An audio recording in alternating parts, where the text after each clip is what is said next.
आपण कुठून आलात आणि आपल्या उपोषणाबद्दल काय म्हणायचं आहे?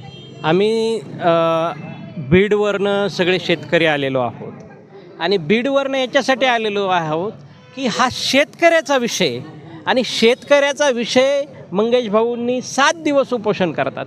साधं आपण सकाळी जेवलो नाही तर संध्याकाळी घरी आल्यावर मायल्या करायला म्हणते की बाबा जेवला नाही तो तब्येत खराब होईल जेव. अरे हे लेकरू 7 दिवसापासून उपाशी. मग हे सरकार मायबाप बाय म्हणून घेत आहे, दरवेळेस आमचं मायबाप म्हणून मतदान मागतंय. मग आज हे लेकरू 7 दिवसापासून उपाशी असताना एकही मंत्री आमदार काय येत नाही. मतदान मागताना आमच्या पाया पडायची वेळ येते, पायाच्या असे पाय धुवून पाणी प्यायची वेळ येते. मग 7 दिवसांनी हे लेकरू उपोषण करत असताना ना या जिल्ह्याचा कुणी आमदार आला, ना पालकमंत्री आले, ना मंत्री आले. अरे साधा कलेक्टर सुद्धा तिथं रजेवर गेलाय आणि मुख्यमंत्र्याला फोनवर बोलायला काय मरी आली का? अरे बाबांनो, ज्या टायमाला निवडणुका येतात त्या टायमाला तुम्ही आमचे पाय धुवून पाणी प्यायची पाळी येते. अरे लेकराच्या ढुंगणात व्हायची पाळी येते तुमची. अरे बघ 7 दिवसापासून इथं उपोषण चालू असताना ते उपोषण आहे का मला गुत्तेदारी द्या म्हणून, मला काही टेंडर द्या म्हणून? अरे बाबांनो, या महाराष्ट्रातला शेतकरी हैराण झाला आहे. अरे एकाचं शेत वाहून गेलं आहे, कुणाचं तर साधं अक्षरशः मातीसुद्धा राहिली नाही. त्या बिचारीने काय करावं?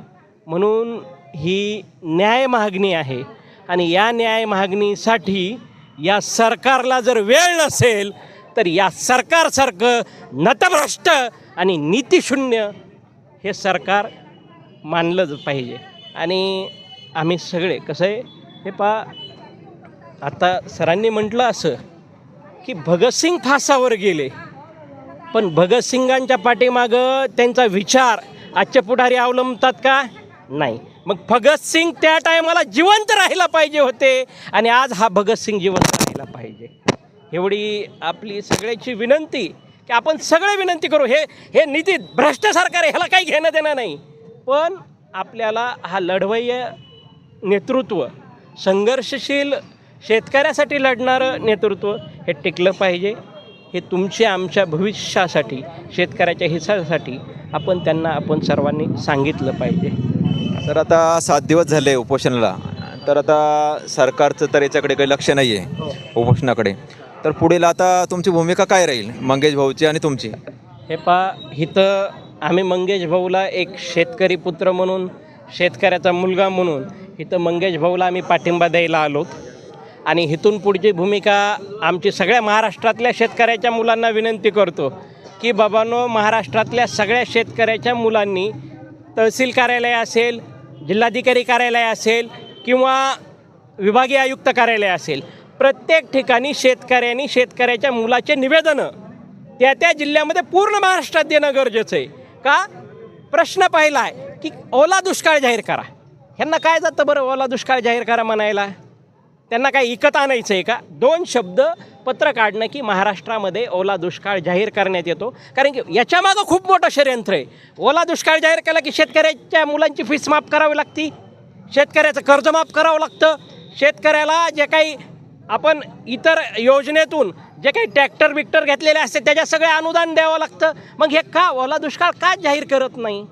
कारण काय आहे, बिहारच्या निवडणुका आल्यात, केंद्र शासनाचा पैसा ह्यांना बिहारमध्ये तिकडं त्या लाडक्या बहिणीला द्यायचा तिकडच्या, आणि तिकडचं मतदान घ्यायचं आहे. अरे हे सरकार फक्त मताचा विचार करणार आहे.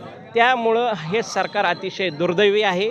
या ठिकाणी आम्ही बीडवरनं आलोत, यासाठीच आलोत की बाबांनो, एक शेतकऱ्याचं लेकरू उपोषण करतंय 7 दिवसापासून, तर शेतकऱ्याच्या दुसऱ्या लेकरांनी त्याला पाठिंबा देण्यासाठी येणं गरजेचं आहे. आणि अशा बिकट परिस्थितीमध्ये जे आपले DM आहेत त्यांनी म्हणजे सुट्टी टाकून जाणं तुम्हाला योग्य वाटतं आहे का? चुकीचं आहे ना, चुकीचं आहे, अतिशय चुकीचं आहे.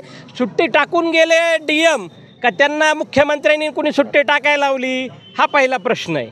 मला तर मूळ हे वाटतंय, ते तर तुम्ही सांगू शकता. हे एक प्रश्न आहे ना, मुख्यमंत्र्यांनी किंवा उपमुख्यमंत्र्यांनी त्यांना सुट्टी टाकावं लागली असन. हा विषय काय आहे की एखाद्या ठिकाणी एखादं न्याय भूमिकेसाठी आंदोलन होत असताना त्या ठिकाणी हे रजेवर जातात अधिकारी. एक तर त्या अधिकाऱ्याला दबाव टाकून रजेवर पाठवलं आहे किंवा तो अधिकाऱ्याला घरी बसवलं आहे. चुकीचं आहे, हे अतिशय चुकीचं आहे. ठीक आहे, धन्यवाद सर.